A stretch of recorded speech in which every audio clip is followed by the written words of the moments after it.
Today, a lucid dreaming expert and a sleep expert come together, and we're going to ask each other questions to help you connect to your nighttime self. My name is Margarita. I'm the founder of Dreamsome, and I'm on a mission to popularize dream work and lucid dreaming by providing digital tools and teaching in person and online workshops. And we're here together with Maša. Yeah, so my name is Maša Nobilo. I'm the founder of Restful Sleep. And for the last 7 years, I've been working with people on their sleep health, not just working with the classic, sleep hygiene foundations, but helping people find the patterns to why they are wired and tired. And why their inability to rest has gotten them to a space of not being able to sleep soundly and consistently. And I'm really looking forward to digging into our respective topics together. Yeah, me too. And I think the first link that comes to my mind is the sleep itself and dreams, and how disconnected we often are from our dreams. Mm-hmm. Yeah, well, not just from the dreams. Well, I would say with the dreams specifically that I don't know if you agree with me on this, but dreams itself people see as a byproduct of sleep if sleep happens. And usually that whole space of what happens, from 10 p.m. to 7 a.m. Feels like a space of unconsciousness. Like people just, if they sleep well, it's mostly because they're exhausted and then they just plump, don't even think about their dreams, don't even think about the quality of their sleep. But it feels like a space that hasn't been looked at with awareness by a lot of people. Yeah, yeah. And from what I know, the faster you fall asleep, actually, it doesn't mean that your sleep is better, right? The more Yeah. exhausted you might be if you're. Yeah, exactly. If somebody is falling asleep in under 5 minutes, it's usually a sign of exhaustion, and that needs to be looked at as well. Yeah. And is it typical to not remember your dreams when you pass out so fast? So, yeah, when there is a level of exhaustion that it's not so much the exhaustion itself that keeps people from dream recall, and I don't know if you agree on this, but I see that it's just this. It's when people are exhausted, they are not very well connected to themselves and to their own experiences. And due to this, when they do wake up, they very quickly shift to what do I need to do that day, or what's next on the list. So there is no space for the memory of the dreams to seep in. Do you have the same experience? I love what you're saying about not being connected to oneself, because to me, the whole practice of dream work is about finally reconnecting with your internal wisdom of your dreams, with your psychology, basically. And I totally love what you're saying about not being connected to yourself, just Yeah, passing out for the night. Totally agree. yeah. But I'm curious because I really don't know this about you. What was your entryway into lucid dreaming, and or in dream or taking dreams and lucid dreaming seriously, quote unquote? How When did that start for you, and how? I have two starts. One was when I was a teenager and I read a book about lucid dreaming that was mentioned by my uncle. And I really loved the topic. So I didn't have this layer of judgment around me, so that it was really easy to get into the topic. I took everything as it came to me. Right. But once I had a sleep paralysis, my lucid dreaming practice stopped completely for over a decade. And they Wow. came back to me when I had an accident and near death experience. And like they made me take them seriously. So they came Mm. to me so hard and so impressive. And I also did suffer from sleeping issues actually for a Mm. very long time. And still to this day, I think my sleep is not like a good, I don't pass out at 10 and wake up at 8. I fall asleep Right. and then I wake up and I have multiple wake ups throughout the night. But I think that's also Mm-hmm. what enables me to lucid dream to some extent. So I have Yeah. quite a few lucid dreams naturally, just because my sleep is disrupted. And I Mm-hmm. sometimes get asked whether that's the consequence. And I say, no, I think lucid dreaming is a bit of a consequence of my bad sleep. Do you have some perspective on that? Well, first of all, I find it really interesting that you speak about your dreams as like they asked me to look at them. I love that. I'll definitely share my experience, but I'm curious, do you see dreams as something separate, or is it a part of you? Like how do you interact with it? I mean, it's a part of me that's very strong.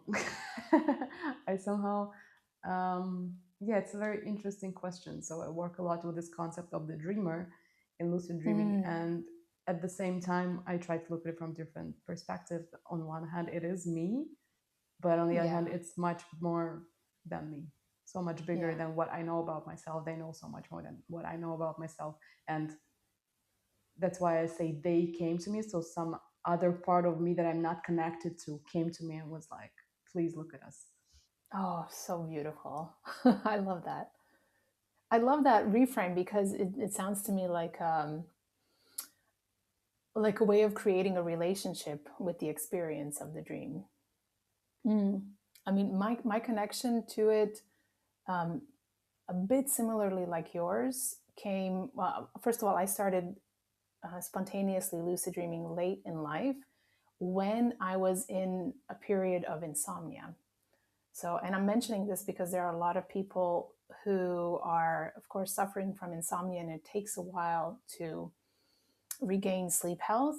But I want to mention that not all is lost because because of all of the prolonged waking experiences or experiences of waking up in the middle of the night, they could be your potential entryway into lucid dreaming. It was definitely for me. And because it wasn't planned, I didn't have any knowledge. I didn't read any books on the topic, despite being a sleep coach. Um, I was actually quite afraid of the experience. I didn't see it um, as this way of my unconscious speaking to me. I just saw it as quite a disturbing space until I started to have fun with it. But I'm naming this because my period of insomnia lasted for quite a while as I was trying to alleviate it. But I still had space for eventually fun and then eventually insightful experiences through lucid dreaming. Yeah, I can totally relate to that, by the way. And my dream space Mm-hmm. was not safe for me for a very long time. Mm-hmm. Only in the recent maybe couple years it's gotten better, but before that I was already lucid dreaming, but I was frightened in a lot of my lucid dreams because I didn't feel safe with myself. I didn't feel safe in my body. Like all of Right. these layers of feeling unsafe were Mm-hmm. manifesting in my dreams, which I was Mm-hmm. able to work through inside of my lucid dreams by constantly turning around into what was scaring me. I always felt like, oh, there's something around the corner, so I would look what's around the corner. I would meet that other Right. part, other character, creature. I would ask them what do they represent, and sometimes like that, I had this nagging feeling something is hiding there in the bathroom. And then I asked, "What are Mm-hmm. you?" And there was like a character was like, "I'm your sense of beauty." I'm like, "Excuse me." Wow. Yeah. How gorgeous. So I have that experience that even though I do wake up a lot in the middle of the night and it's kind of making my overall sleep quality worse, I do feel like I'm more creative in those hours of being awake. So I Yeah. often have like extremely interesting ideas in this time. I always write them down so I don't want them to evaporate. Do you know where it's coming from? Mm-hmm. I don't know. Is it healthy? What is the way to work with it? So that's just my Mm-hmm. experience that I'm the most creative in the night hours when I'm waking up and when I'm Right. about to fall back to sleep again. And Right. Right. sometimes that keeps me awake. It's really hard for me to fall asleep again unless I Mm-hmm. calm myself down. But I also really love those hours sometimes. Does it happen often for you that you go into this creative space in the middle of the night? Okay, yeah. But I think more than like is this good? What happens? I mean, we can definitely talk about that.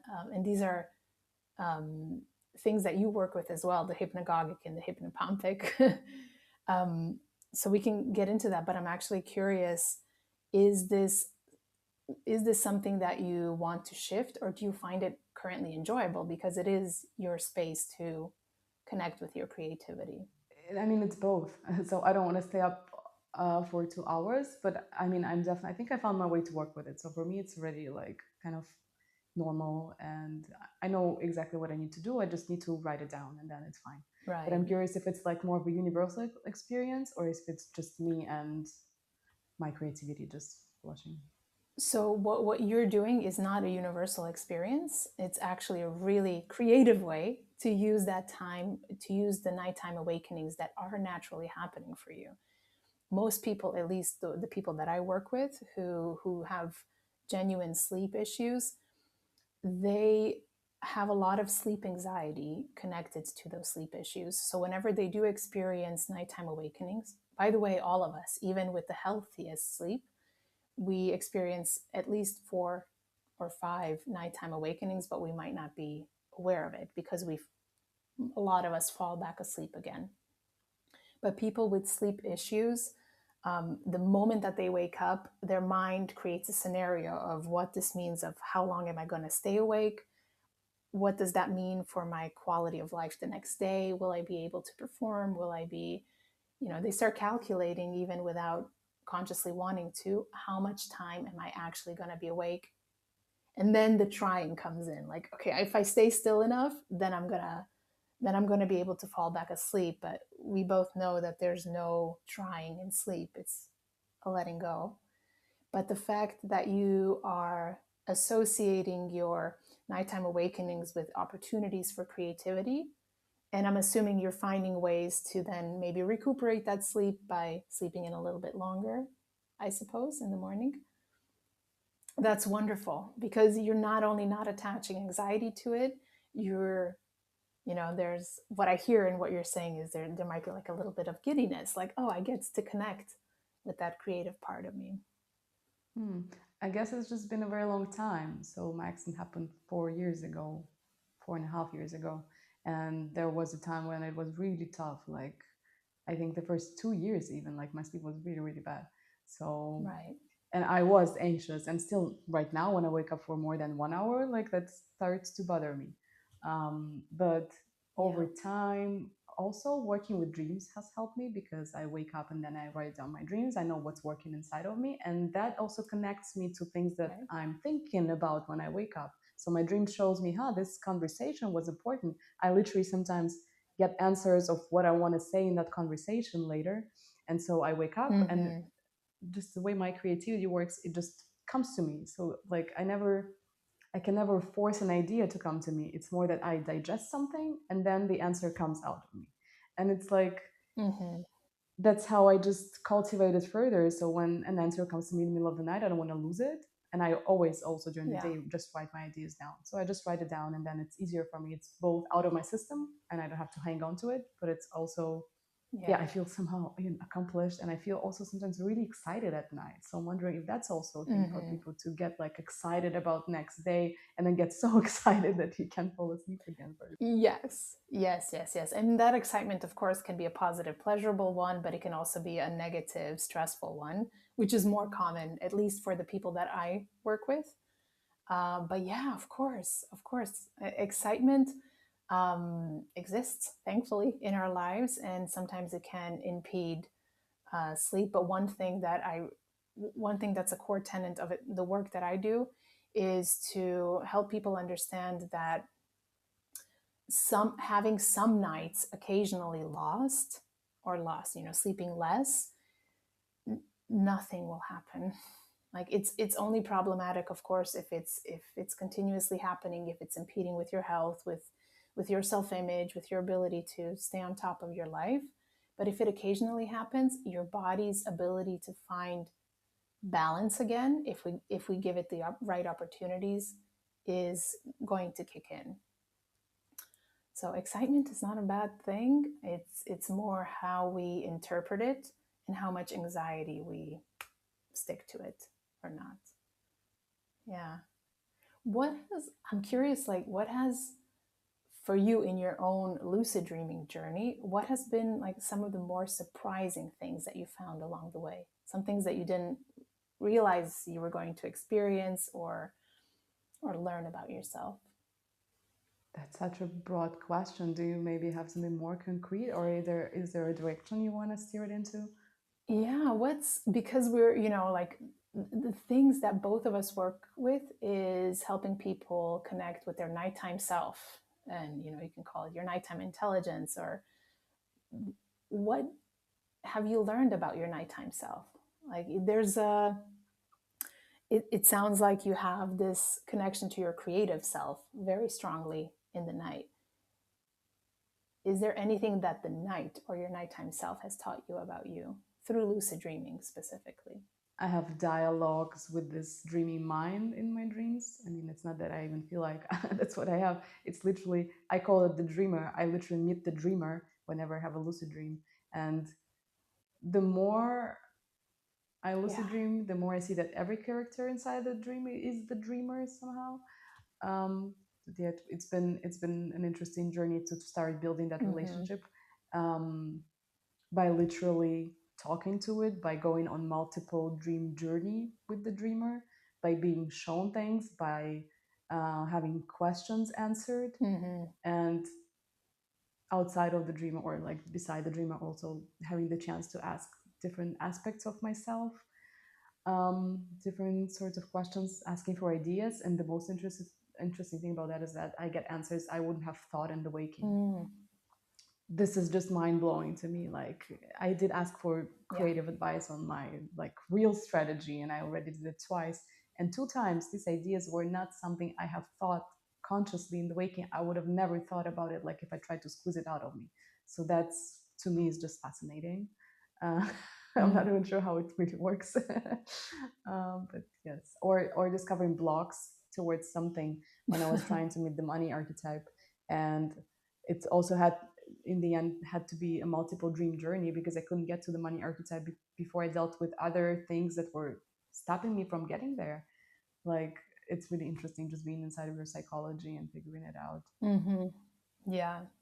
The more we talk about this, and of course the more like each of us does our own respective work, I see how inextricable, of course, sleep and dreams are. I mean, they feel like, two sides to one coin. But even on a very practical level, both in complement can be very beneficial. So I'll give you an example. When a while back, when I was struggling with my own sleep, I knew consciously that a part of that issue, or my inability to kind of rest and really let go, was because I was having a hard time standing up for myself and like speaking out loud, like standing up for myself, like asking for justice, essentially. And that was a real problem in my life, but I wasn't, and that was keeping me awake a lot, but I wasn't finding concrete ways of how to remedy it in my actual waking life. However, soon after that, these weren't lucid dreams, but I started to have dreams in which I was speaking. So I was speaking in a way in which I don't speak in my daily life. So whenever there would be a conflict in my dreams, I would be standing up for myself with a clarity, ability to hold arguments, and just groundedness that I didn't normally exhibit in conflict. And I had more and more and more of those dreams. So I was getting, even though I wasn't lucid at the time, I was getting concrete felt information of how it would feel like for me to be that. So I could slowly start introducing it into my daily life. And it did change the situations. Do you think if you hadn't remembered those dreams, would it have changed? I am not sure. I can't know for certain. I tend to say no, because we can have so much unconscious material that may be somehow guiding us, but I think it would have been a much slower process had this not gone from the unconscious through the dreams to actual. It seems like the goal of dreaming then is to bring that into your consciousness through talking to you, through showing it to you. And if you're not remembering your dreams, then you're not able to see it, you're not able to integrate it. Yeah. But then comes the question, and this, I want to pick your brain on this, is so dream material is very abstract. Like, we have these, scenarios and symbols that often, when we lay them out in a linear fashion, how we speak, they don't make sense. Whether you in your own dreams or when you're working with people, how do you help people make sense of the abstract? I have, nature of dreams. I have a really funny perspective of my own on that because I think my dreams just realize that I'm dumb and they stopped doing that to me. Like I think I've built a good enough relationship with my dreams that they know that I don't get it when they try to do that to me, and they're like, literally, even inside of my lucid dreams, over time, they just started telling me, even the beginning, the talking. Yeah, the This is the talking part message. was like not so easy. So when I would sort of try to talk to my characters, I would have issues hearing them, or they would say gibberish. Right now, it's like here, this is what we want to say, like, and here is the knowledge that you need to get. And right now, just my dreams are so straightforward most of the time. Of course, there is like also symbolism of things like, I don't know, being in the middle of the ocean, and then I interpret it how it feels right to me. So there, Mm, for myself personally, there are certain places in my dreams which signify certain things. Like for example, an apartment is always myself. So it's like it's almost always yeah. like my mind whenever I'm in an apartment. Mm, If I'm in the bathroom, that's the right. most intimate part of myself. And so this kind Right. of things I have pinned for myself so I can kind of Right. understand, but that will be different for everybody. And that's what I always tell to whenever I host a dream Of sharing circle or course. private sessions. I say, like, I can't tell you what your dreams mean. You need to be with them to understand what it is for you. You have your own story. So, Yeah. and some people are more symbolic, but if they get that symbolism, that means their dreamer is sure that they can get it, or that relationship needs to be established where you Absolutely. can get like really clear messages. So yeah, that's what I think. Yeah. Yeah, I love it. Like even more so, you're solidifying the fact that there is a relationship and you are creating a very intimate and personal vocabulary with your dreamer, your dreams, however you want to call it, that's specific only to you. This is why those like dream thesauruses, in my eyes, don't work. Like maybe there are archetypes at play in certain symbols that do show up for a lot of us, but the core meaning is so individual to all of us. Yeah. I do believe in the Hmm. archetype, Yeah. or believe I have encountered archetypes which I haven't known about in a way before. So when I've met the warrior archetype, I'm not even sure I remembered it was on the list of archetypes. uh, Only later by researching a little bit about that character who said represented my leadership qualities did I realize, it must have been the warrior archetype. But for example, I imagined an archetype of money, which is not Hmm. an official Jungian archetype. But I was like, I want to meet the archetype or the Right. sum of my beliefs about money, or also even maybe the collective belief about money. So it's more like, yeah, this Right. kind of collective symbols, which I do think exist. Still, they will mean and show up different things to different people. So it's always a reflection of your attitude Hmm. towards a certain thing. And if you're like dreaming of a celebrity, it's gonna be something that you think about that celebrity. It's not gonna be a collective opinion about the celebrity. Absolutely. Absolutely. And I love that you mentioned this because I just had recently, I have to like shape this story a little bit so that I don't reveal names, but I had recently a client whose main sleep issue were money issues or how she relates to money.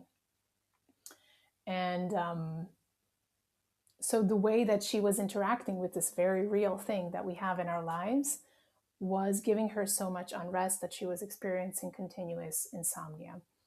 Um, and she did have one specific, because occasionally I don't immediately work with people with their dreams, but occasionally I do, because she had a really vivid dream life. She shared one dream in which it wasn't really the archetype of money that came up, but the topic came up.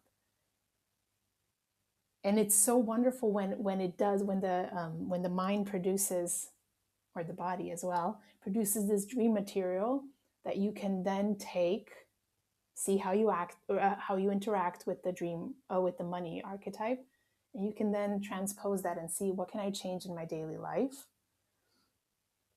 to interact with this part of my life, because money is a part of our life. How can I interact with it differently?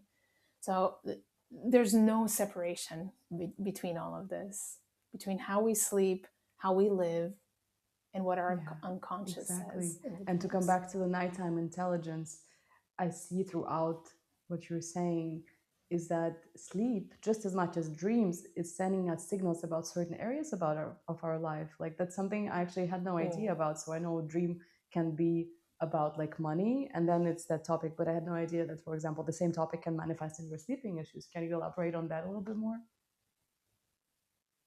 100%. So uh, when people, okay, when people come to me with sleep issues, they almost want to see sleep as this separate area or a separate part of our lives that just happens and isn't good. You know, people come with identity things of like, I'm just a bad sleeper. Their expectation is that I'm full of knowledge and I'm going to come here and impart them with some wisdom that they didn't read online. And they're magically going to improve the quality of their sleep while the rest of their life remains the same. But essentially, sleep, the ability to sleep comes from our nervous system ability to let go and rest. And our nervous system is impacted by every single thing that we do throughout the day. Sleep, the quality of our sleep is just a mirror of how much rest and restoration we're actually allowing in our life. So a lot of the work that I end up doing is, yes, we look at the foundational sleep related behaviors through cognitive behavioral therapy for insomnia. However, that's just the foundational bit that we always keep coming back to as a reference. But the actual work comes at looking at what is it in your life that is that feels unaligned for your system so much that it's keeping you tight. So ultimately, sleep coaching is only partly actual sleep health. And yes, you will learn a lot about your sleep architecture, about your what things need to be improved in your daily habits. But actually, a big part of the work is what do I need to shift in my life so that my body gets the message that it can relax and it can rest at the end of the That's so day. beautiful.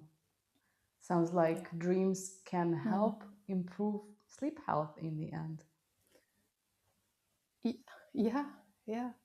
And precisely because of what we said at the beginning as well, because for a lot of people, those nighttime awakenings do cause more dream recall often, and sometimes lucid dreams, depending on the person. So that can be material to everything is Do you have welcome, any insight including whether dreams. dream recall can actually worsen your nights, or if you wake up more tired when you remember more dreams? Is there a link between that? I don't know if I would dare to say that there is an official link, but I have seen individuals describe their relationship to dreams as an unwanted one, such as not just because they might be disturbing dreams, but because there's such a big quantity of activity and such a big quantity of dream recall that they would actually like it to switch off. But it's very rare. Most people that I encounter really enjoy it when they do open up this world that you work in, this world of dreams. Like most people find it to be refreshing to connect to that part of So it seems themselves. like once you start rejecting it, might start disturbing you, but once you open up to it, it will help you potentially also improve your sleep, improve your daily life. Is it correct how we hear it? Mm. Maybe it sounds like what you just described sounds like shadow work. You know, like the more you reject looking at your shadow, the more it's going to keep knocking at your door with more intensity. But the moment you actually integrate it, yeah, it can help. Going back to what you said before, could you describe a bit more in depth the link between nervous system and sleep, how they're interconnected, what happens during the day, how it influences the night, just a tiny little bit? Right. There's and of course this is not like official scientific scientific evidence or anything, but I love when I explain this, I love to use the saying, how you do anything is how you do everything. So what we do throughout the day, like from the moment that we wake up, gives a certain imprint and a certain pattern to our nervous system. So if I am waking up and I am immediately either going into productive mode or taking my phone and flooding my system with streams of information that are not my own, I'm giving an imprint, a certain imprint to my nervous system that we need to be on edge. Like there's a certain vibration or a certain level of vigilance, that pattern of vigilance that I am imprinting on my nervous system. If this is how I start my day, I may be habituated to that pattern of vigilance, so it seems like the norm for me. I might not even see it as something strange, but it is a message that I'm sending to my nervous system.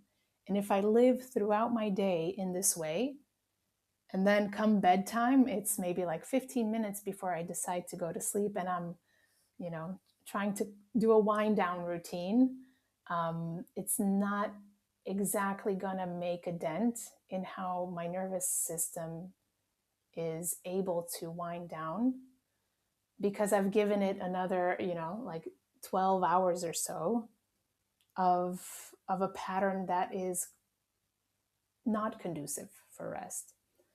So what I usually work with people on is making sure that their nervous system gets different points throughout the day when they are receiving other types of information that it's safe, whether that's taking moments, if you work from home, taking moments to just lie down on the floor and move in ways that feel good for you, or taking yourself out of this screen and going outside into the sun for 10 minutes without your phone, without anything, just to take in the light. All of these little moments give a slightly different pattern to your nervous system, making it more possible at the end of the day for all of those beautiful neurochemicals that help with sleep onset, making it possible for them to actually flood your system and allow you to fall into That's sleep. beautiful. Got me inspired.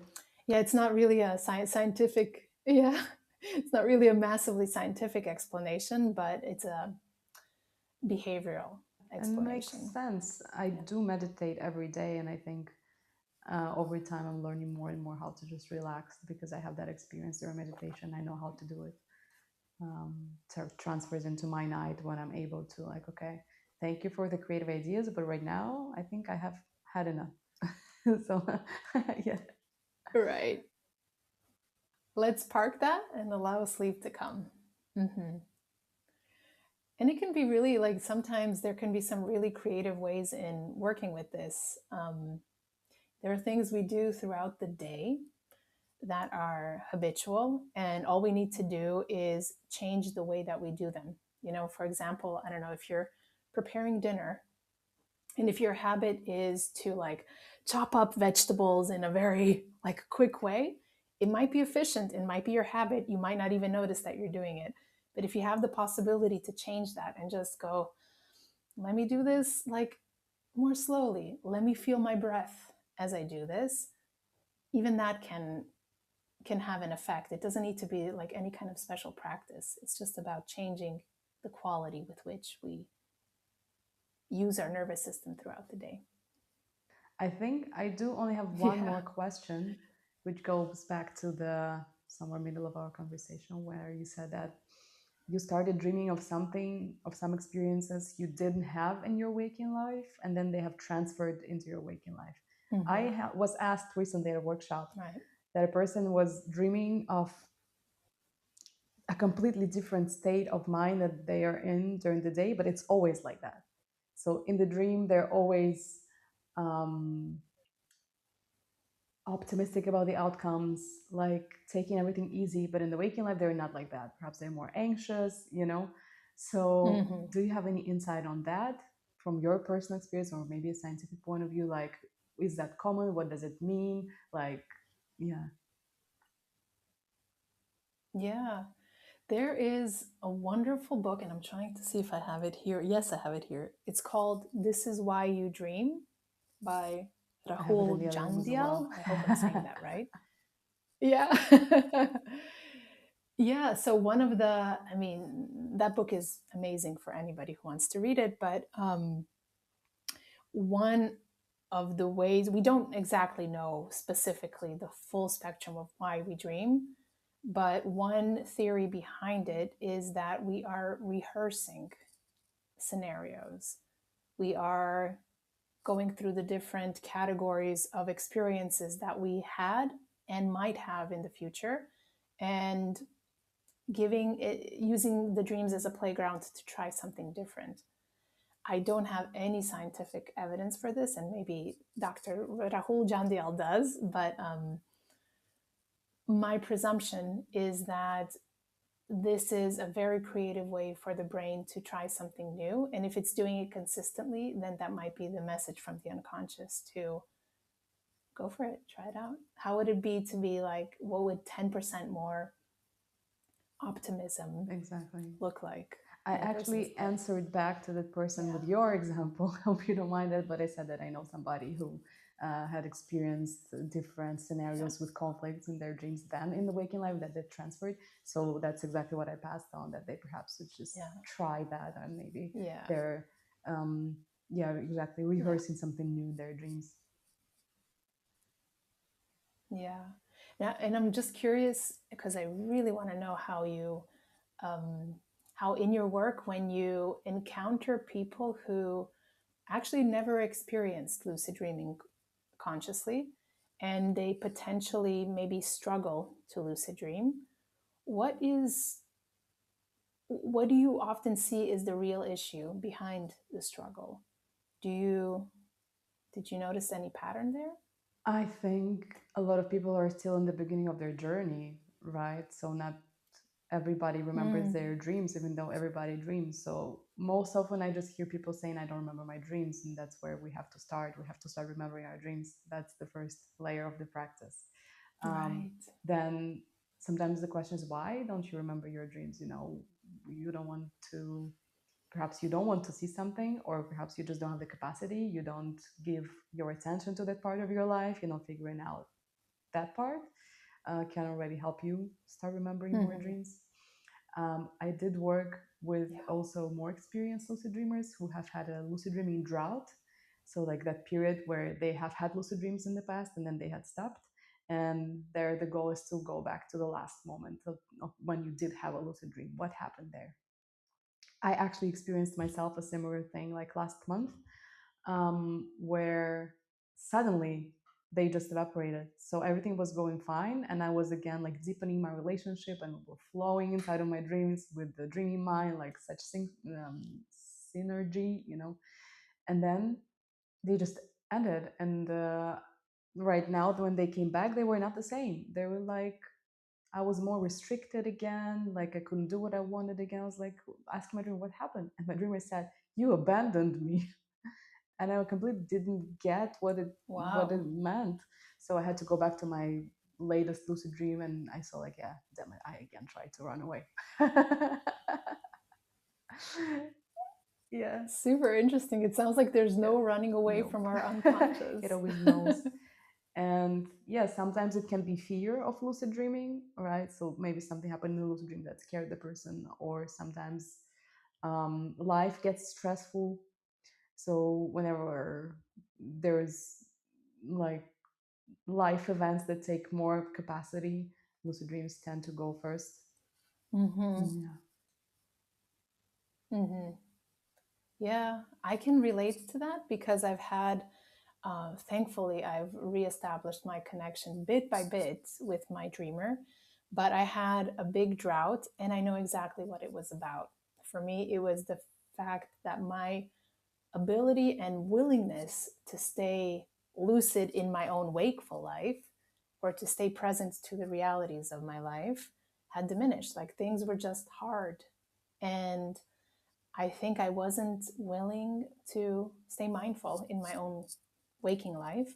So of course that transposed to, yeah, okay, if you're not lucid in your waking life, lucid dreams are not going to Exactly. happen in That's your why there's nighttime. research that shows that meditators tend to have more lucid dreams and longer lucid dreams. Like there's a direct link of mindfulness during the day with mindfulness Yeah, during the night. Essentially, also to me, it's the same thing. right. Being mindful during the day and being present with it, being mindful in your dreams and Yeah. knowing that you're dreaming, knowing that you're cutting your vegetables and knowing that you're witnessing a dream. Yeah, there's not a big difference there, actually. Yes. Yeah. Okay. Well, if you ever set up a meditation group for dreamers, I would be so down to be a part of that and That's cool. meditate with I you. do have a lucid dreaming induction meditation recorded, but I don't have a group yet. But I'll consider that. That sounds really, really Mm, cool. I think that's a thing. yeah. Okay, Okay. nice. Well, I Cool. have asked all of my questions. All right. So What about you? I guess all we can do is invite people to our webinar that is happening on June 30th, if I'm not mistaken, at 7:30 CET time, Central European time, 6:30 my UK time, and yeah, there will be a link to that, I suppose. Yeah.